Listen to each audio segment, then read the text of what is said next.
겨울 서점에 오신 것을 환영합니다. 저는 김겨울입니다.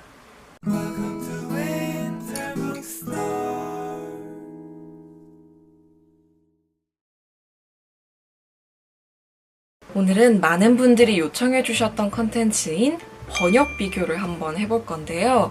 이거를 요청을 전부터 많이 받기는 했는데 어떤 책을 어떤 식으로 비교를 할지를 고민을 좀 하느라고 시간이 좀 걸렸습니다. 오늘은 총 3개 출판사의 책을 비교를 해볼 건데요. 일단 책은 도스토옙스키의 지하로부터의 수기라는 책을 두고 비교를 해보려고 합니다. 일단 이 책을 고른 이유는 여러분들이 보시기에 얇기도 하고 금방 읽으실 수 있는 책이기도 하고 또 러시아로부터 한국어로 번역을 한 것이기 때문에 여러분이 직접 원문을 보실 수 있는 분은 많지 않을 거 아니에요. 그래서 이 책으로 한번 같이 이야기를 나눠보도록 하겠습니다. 사실 번역 비교라는 게요. 이게 출판사를 놓고 비교하기가 조금 애매한 측면이 있긴 있어요. 왜냐하면 한 책만 가지고 출판사 번역을 비교한다고 해서 그게 다른 책에 적용이 되는 것도 아니거든요. 그러다 보니까 오늘 제가 비교를 하는 내용은 지극히 어디까지나 이 책에 한정된 내용이라는 점을 꼭 기억해 주셨으면 좋겠습니다. 번역 비교는 총 3파트를 할 겁니다. 가장 첫 파트와 중간에 제가 인상 깊게 읽은 파트와 맨 마지막 문단 요렇게 3파트를 새 출판사가 어떻게 번역했는지 지금부터 살펴보겠습니다.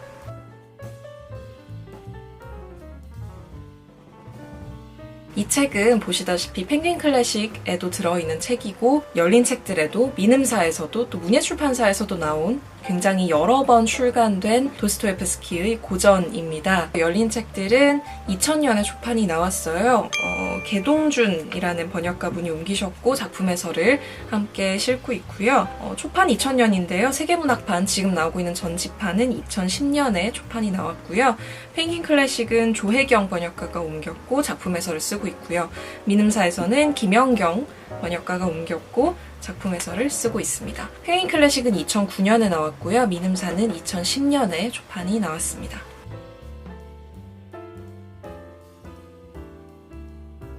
자, 그러면 지금부터 번역 비교를 해볼 건데요.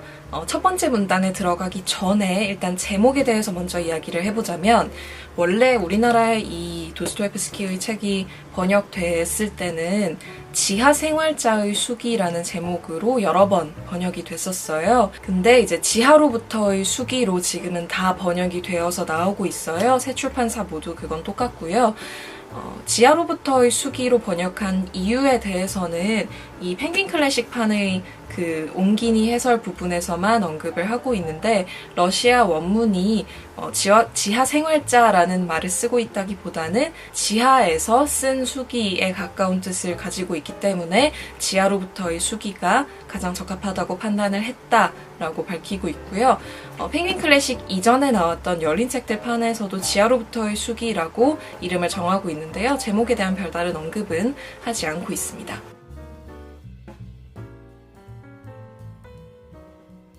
일부 시작 전에요. 다른 버전들, 영문판을 포함해서 모든 버전은 이 글로 시작을 해요. 일부하고 처음 들어가는 이 말이 있거든요. 지하실 그리고 수기에 대한 이 수기 자체는 허구다라는 내용으로 이제 시작을 하는데 열린 책들 2북에는 이게 주석 처리가 되어 있어요. 이걸 눌러야 나오거든요. 이걸 안 누르고 지나가게 되면 다른 책들에서는 반드시 읽고 지나갈 부분이 그냥 넘어가게 되는 위험성도 있어요. 다른 분들은 읽으실 때 참고를 하셨으면 좋겠습니다. 자, 그러면 가장 첫 번째 파트를 한번 비교해 보도록 하죠. 나는 병자다. 나는 악인이다. 나는 매력이 없는 사람이다. 내 생각엔 간이 안 좋은 것 같다. 하지만 난 내 병에 대해 결코 알지 못하며 내가 아픈 줄도 모르는 것 같다. 내가 의학과 의사들을 대단히 존경하긴 하지만 치료를 받고 있지 않으며 치료를 받아본 적도 없다. 게다가 난 상당히 미신을 믿는 사람이다. 하지만 의학을 존경하는 정도로만 믿는다. 나는 병든 인간이다. 나는 악한 인간이다. 나는 호감을 주지 못하는 사람이다. 생각건대 간에 이상이 있는 것 같다. 그런데 나는 내 병에 대해서 아무 생각이 없었으며 사실 어디가 아픈지조차도 잘 모른다. 의학과 의사들을 존경하기는 하지만 나는 치료를 받고 있지 않으며 치료를 받은 적도 결코 없다. 게다가 나는 극도로 미신적인 사람이다. 의학을 존경하는 만큼 미신을 믿는다. 나는 아픈 인간이다. 나는 심술궂은 인간이다. 나란 인간은 통 매력이 없다. 내 생각에 나는 간이 아픈 것 같다. 하긴 나는 내 병을 통 이해하지 못하는 데다가 정확히 어디가 아픈지도 잘 모르겠다. 의학과 의사를 존경하긴 하지만 치료를 받고 있지 않으며 또 받은 적도 결코 없다. 게다가 나는 아직도 극도로 미신적이다. 뭐 의학을 존경할 정도로는 미신적이란 소리다. 자, 펭귄 클래식 열린 책들 이음사의 순서대로 보셨는데 조금씩 미묘하게 표현이 다르다는 걸 아실 수 있을 거예요. 근데 특징적으로 드러나는 건 일단 민음사가 조금 더 의역에 가까운 그런 번역을 하고 있다는 건 일단 파악을 하실 수 있을 것 같고, 제가 의아했던 부분은 이 문장 있죠. 하지만 난 내 병에 대해 결코 알지 못하며 내가 아픈 줄도 모르는 것 같다. 그러니까 내가 아픈 줄도 모르는 것 같다라는 이 문장과 열린 책들에서는 사실 어디가 아픈지조차도 잘 모른다 라는 문장과 미음사에서도 정확히 어디가 아픈지도 잘 모르겠다 이렇게 얘기를 하고 있잖아요. 완전히 다른 문장이잖아요. 내가 아픈 줄도 모르겠다와 정확히 어디가 아픈지 모르겠다라는 문장은 어디라는 의문사가 들어가야만 성립이 되는 문장이어서 이거에 대한 확인을 해보고 싶어서 영문판 이북을 두 가지를 찾아봤어요. 하나는 I do not know for certain what ails me 라고 되어 있어요. 그러니까 what ails me, 그러니까 where라고 쓰지는 않고 있고 어디라고 쓰지는 않고 있지만 의역을 해보건대 어디가 아픈지 모르겠다라는 말에 조금 더 가까운 것 같고요. 다른 번역판에서도 what it is that hurts me 라고 해서 뭐가 나를 아프게 하고 있는지 모르겠다 라고 쓰고 있어서 어디라는 말이 들어간 이유는 이제 납득을 할 수 있을 것 같아요. 펭귄 클래식이 이 점에서는 약간 그 말을 바꾼 게 아닐까, 러시아어 원문은 모르지만 그런 생각이 들고요. 또 하나 괄호 바로 앞문장에 하지만 의학을 존경하는 정도로만 믿는다 라고 되어 있는데 열린 책들은 의학을 존경하는 만큼 미신을 믿는다. 민음사는 뭐 의학을 존경할 정도로는 미신적이란 소리다. 미묘하게 뉘앙스가 달라요. 펭귄 클래식은 의학을 존경하는 정도로만 믿지 그 이상으로 믿진 않는다라는 뉘앙스고, 열린 책들은 정확히 내가 의학을 존경하는 만큼 미신을 믿는다. 같은 뜻처럼 보이지만 약간 뉘앙스가 다르죠. 민음사는 뭐라는 약간 뭐 이런 느낌이 붙어 있잖아요. 그리고 의학을 존경할 정도로는 이라는 보조사가 붙어 있죠. 그래서 이것도 이제 영문판을 찾아봤는데 세 가지 다 이해가 되기는 돼요. 일단 플래닛 이북에서는 sufficiently so to respect medicine, 그러니까 충분히 그럴 만큼 이라는 뜻이고, 다른 번역판 리처드 피비어와 라리사 볼로크혼스키 버전에서는 at least가 붙어 있어요. at least enough to respect medicine, 그러니까 최소한 의학을 존경할 정도로는. 그래서 sufficiently so라는, 그러니까 충분히 의학을 존경할 만큼 미신을 믿는다는 열린 책들에 가깝고, 최소한 의학만큼 미신을 존경한다라는 건 펭귄 클래식과 민음사에 가까운 것 같아요. 네, 이 정도의 비교를 해볼 수 있을 것 같고, 뭐가 틀렸다 맞다라고 말하기는 좀 어렵지만 약간의 뉘앙스 차이들이 있다라는 걸 느끼실 수 있을 거예요.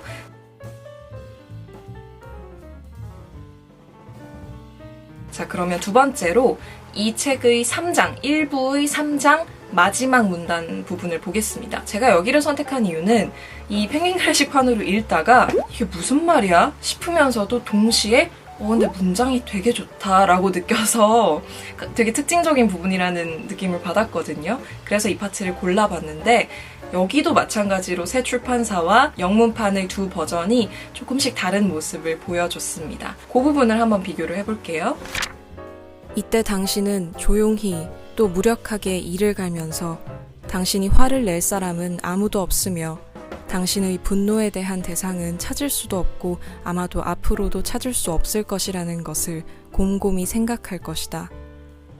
또한 이것은 모두 사기요, 속임수요, 기만이라는 것, 여기에는 혼돈만이 있을 뿐임을 생각할 것이다. 그것이 무엇인지 또 누구인지 아무도 알지 못한다. 하지만 모든 혼돈과 사기에도 불구하고 당신은 여전히 아파할 것이다. 모를수록 더 아파할 것이다.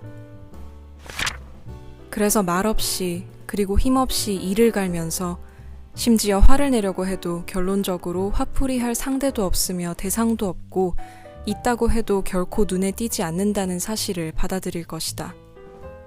바로 여기에 바꿔치기, 눈속임, 사기가 있으며 혼돈만이 있다고 몽상하면서 달콤한 무기력에 빠져드는 것은 전혀 다른 일이다.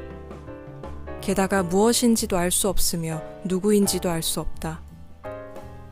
그러나 이 모든 불확실성과 눈속임에도 불구하고 당신은 어쨌든 고통을 받을 것이며 당신에게 불확실하면 할수록 더 고통을 받을 것이다. 그 결과 말없이 무기력하게 이를 갈고 음탕하게 관성 속으로 침잠하여 성질을 부리려고 해도 사실 그럴 상대가 통 없다는 몽상에 젖는다. 정말 그럴 상대가 없다. 어쩌면 영영 없을 거다. 이건 도박판에서 남의 눈을 속여 슬쩍 패를 바꿔치고 사기를 치는 것이나 다름없다. 이건 그냥 잡탕이다 하는 식의 몽상인데 뭐가 뭔지도 알 수 없고 누가 누군지도 알 수 없지만 이렇게 통 영문을 모르겠고 속임수를 당하는 것 같은 느낌에도 불구하고 당신은 어쨌거나 아프고 영문을 모르면 모를수록 더욱더 아픈 것이다. 자, 이 3장 마지막 문단에서 제가 이 책을 읽다가 이라고 생각했던 곳은 어디냐면 요겁니다. 당신의 분노에 대한 대상은 찾을 수도 없고 에서 이 대상, 분노에 대한 대상이 도대체 뭘 말하는 것인가? 다시 말해서 분노를 일으킨 원인을 말하는 것인지 아니면 분노를 화풀이할 도구를 말하는 것인지를 모르겠는 거예요. 그게 궁금했기도 하고 해서 이걸 열린 책들에서 어떻게 번역을 했는지 봤더니 여기서도 화풀이할 상대도 없으며 대상도 없고, 그러니까 상대는 이 펭귄 클래식에서 화를 낼 사람이라고 번역을 했죠. 화풀이할 대상도 없고, 그러니까 아마도 화풀이의 도구이지 않을까라고 추측을 할 수 있을 것 같고요. 민음사에서는 대상이라는 말 자체가 없어요. 사실 그럴 상대가 통 없다는 몽상에 젖는다. 정말 그럴 상대가 없다. 어쩌면 영영 없을 거다. 그러니까 화풀이할 사람이 없다. 에서 그냥 끝내버리고 대상이라는 말 자체가 없습니다. 그래서 이거를 또 영문판을 찾아봤더니 두 버전 다 어떻게 되어 있냐면 An object for your spite 또는 There is no object to be found 라고 해서 object라는 단어를 쓰고 있어요. 그러니까 분노의 대상이라는 말을 쓴 이유를 여기서 유추를 해볼 수가 있는데 민음사에서 완전히 생략을 해버렸지만 대상이라는 말이 들어가는 게 맞다라는 생각은 일단 첫 번째로 들고 그리고 아마 생각해 보건대 화풀이의 도구가 아닐까라고 저는 추측을 하고 있습니다. 그래서 이 부분을 좀 비교를 해보고 싶었고 그리고 제가 펭귄 클래식 버전에서 되게 좋은 문장이라고 생각을 했던 것이 이 마지막 문장. 하지만 모든 혼돈과 사기에도 불구하고 당신은 여전히 아파할 것이다. 모를수록 더 아파할 것이다. 되게 인상적인 문장이잖아요. 근데 이걸 보니까 그 영문판 두 버전 다 문장이 아주 길어요. 이 문단 전체가 거의 하나의 문장으로 되어 있어서 이렇게 문장을 나누질 않았더라고요. 펭귄 클래식은 문장도 나눴고 문단도 한번 나눴어요. 다른 버전에서는 안 나눈 문단 나눔이 한번 되어 있거든요. 열린 책들에서는 좀 더 긴 문장이에요. 그러니까 원문처럼 아예 긴 문장은 아니지만 조금 더 길게 잘랐어요. 이 모든 불확실성과 눈속임에도 불구하고 당신은 어쨌든 고통을 받을 것이며 당신에게 불확실하면 할수록 더 고통을 받을 것이다. 이런 식으로 민음사에서는 느낌표가 붙어있죠.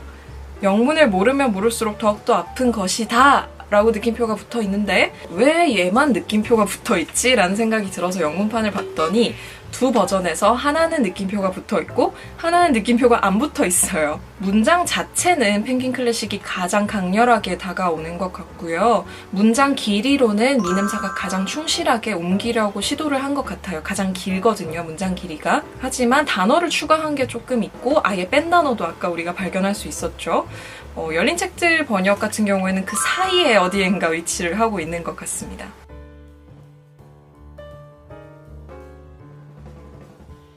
자, 그래서 3장의 마지막 파트도 우리가 한번 비교를 해봤고요. 마지막으로는 이 책의 가장 마지막 문단을 한번 비교를 해볼게요. 그럼에도 여기서 아직 이 역설가의 수기는 끝나지 않았다. 그는 참지 못하고 계속 더 썼다. 하지만 우리는 여기서 멈춰도 될 것 같다. 하지만 이 역설주의자의 수기는 이곳에서 끝나지 않고 있다.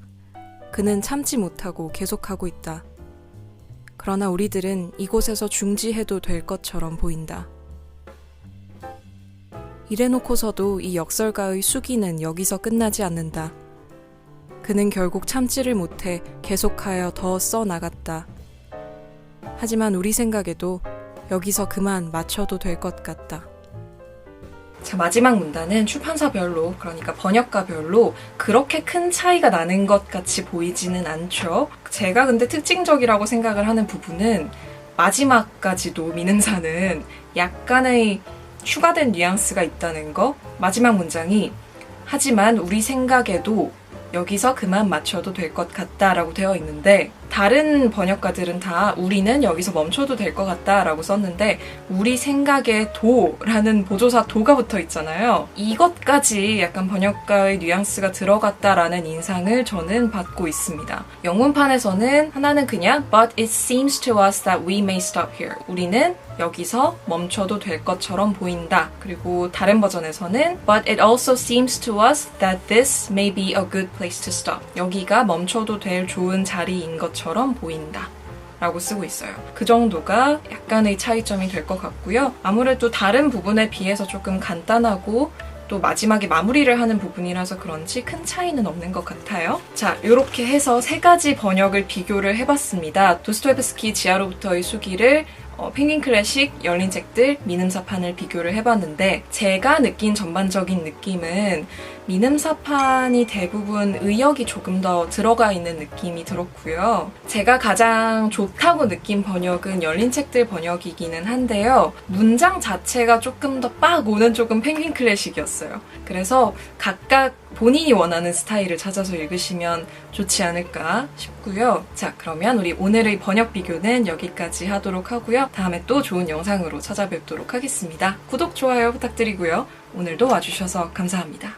또 오세요.